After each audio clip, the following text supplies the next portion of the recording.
Assalamualaikum warahmatullahi wabarakatuh. A'udzubillahi minasyaitonirrajim. Bismillahirrahmanirrahim. Asyhadu alla ilaha illallah wa asyhadu anna Muhammadan abduhu wa rasuluhu ila nabiyya ba'da.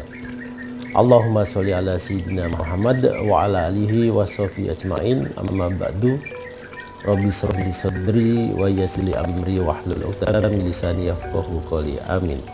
Jumpa lagi sahabat Pendidikan Pesangon, kita ketemu lagi di channel Pendidikan Pesangon bersama saya Gunadi Didi Nur Cahyo. Nah sahabat, pada episode ini saya mengajak sahabat untuk belajar bagaimana melatih diri kita untuk berpikir jernih.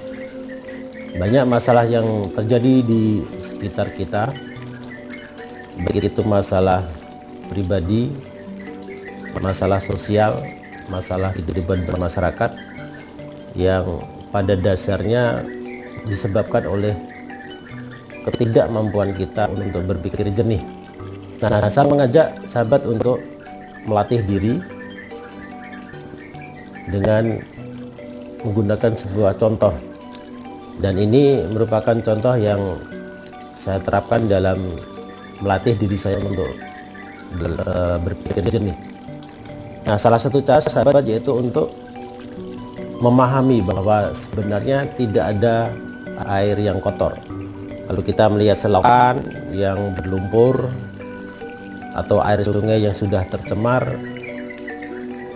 maka kita akan selalu berkata atau beranggapan bahwa air itu kotor.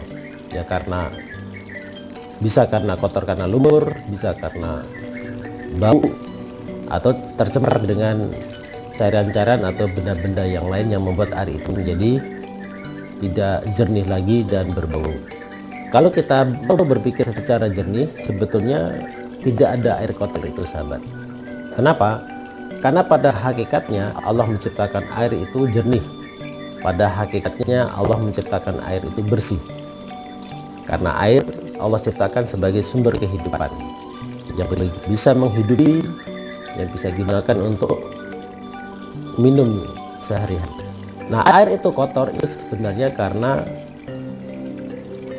air itu sudah kehilangan hakikatnya.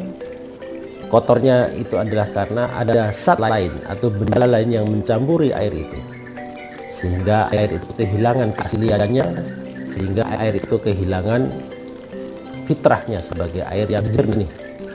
Kalau air yang berlumpur berarti karena ada tanah atau lumpur yang bercampur dengan air itu. Sehingga karena air itu sudah bercampur dengan lumpur, maka kita katakan airnya kotor.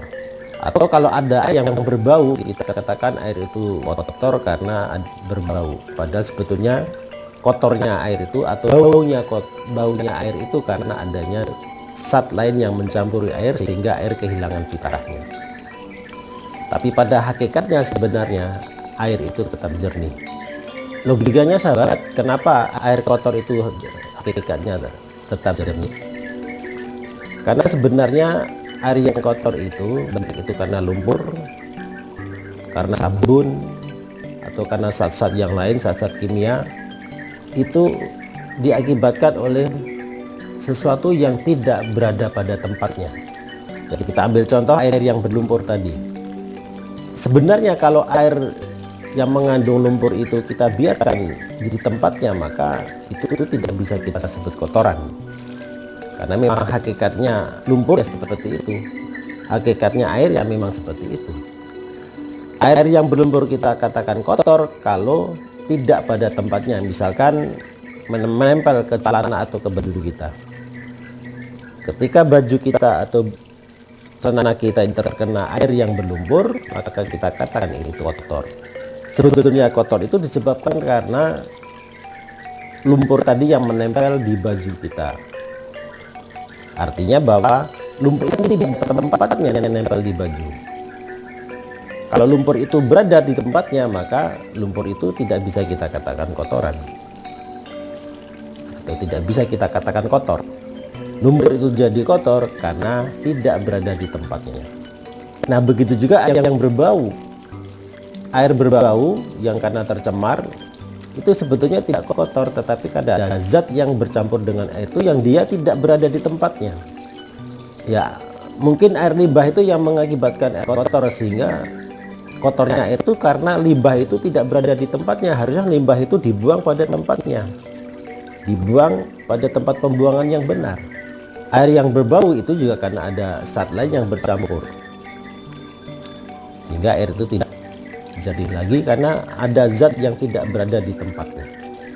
Sedangkan makanan atau kue yang bersih saja kalau tidak pada tempatnya, maka ini bisa kita anggap jadi kotoran, sahabat. Sedangkan makanan yang bersih saja kalau tidak berada di tempatnya bisa dibilang kotoran atau dianggap kotor, apalagi kalau memang itu adalah benda yang kotor yang tidak berada di tempatnya. Ya, misalkan saya punya kue kalau berada di tempatnya, di piring, ya, kita taruh, nah pasti orang akan mau makan. Tetapi kue yang sama coba kita taruh di tepi jalan, orang akan ragu untuk memakan. Ya, kecuali mungkin gelandangan atau orang gila yang mungkin terpaksa. Tapi bagi orang yang normal, kalau ada kue tergeletak di jalan, pasti dianggap kue itu sudah tidak bersih lagi. Ya, pasti menganggap kue itu kotor sehingga tidak mau memakannya. Sedangkan kue yang bersih saja kalau tidak berada di tempatnya bisa dianggap kotor, apalagi kalau lumpur yang tidak berada di tempatnya atau limbah yang tidak berada di tempatnya.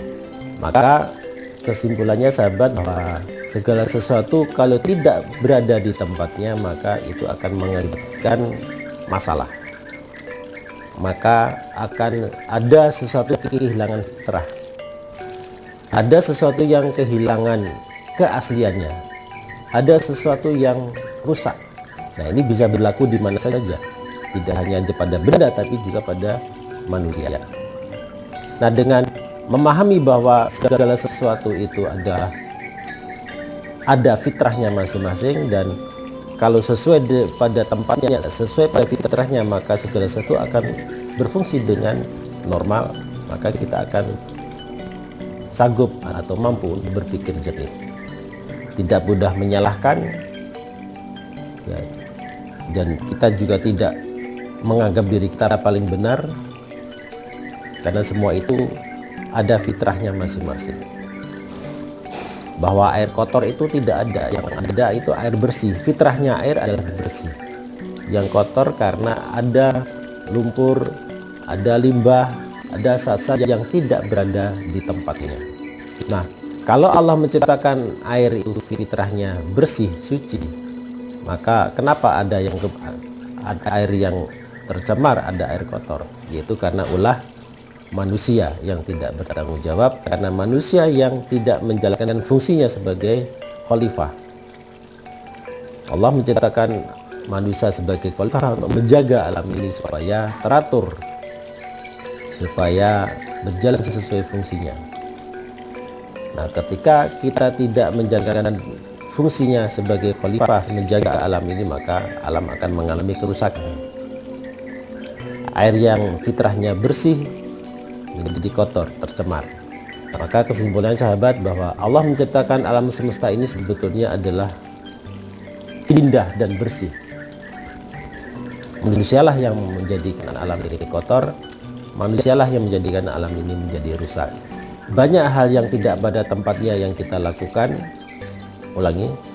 karena banyak hal manusia yang sudah lakukan yang tidak pada tempatnya, sehingga alam ini kehilangan fitrahnya. Semoga bermanfaat, sahabat, terutama bagi diri sendiri yang menyampaikan, dan mudah-mudahan kita sanggup untuk belajar bagaimana berpikir jernih agar kita menyadari bahwa Allah menciptakan alam semesta ini adalah untuk kita sebagai khalifah di bumi. Insyaallah kita ketemu lagi di episode mendatang dengan topik dan kisah yang berbeda, tetap di channel yang sama, channel Bedikar Becangon. Terima kasih sahabat telah mengikuti channel ini, dan mohon dukungan dan doa sahabat semuanya. Semoga channel Bedikar Becangon tetap terus bermanfaat bagi para viewer dan para subscriber dimanapun berada. Sampai perjumpaan kita di episode ini. Assalamualaikum warahmatullahi wabarakatuh. Salam Becangon.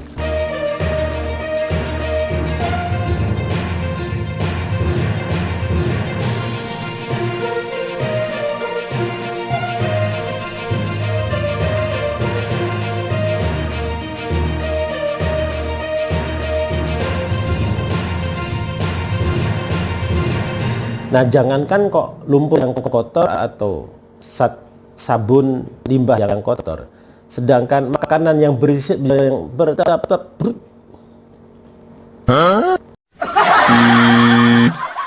sedangkan yang lumpur saja bisa kita anggap sebagai kotoran kalau tidak berada di tempatnya, apalagi kebalik.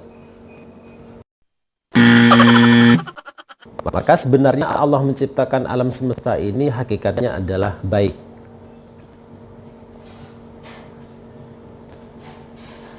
Ulangi, jangan dulu loncat ke situ.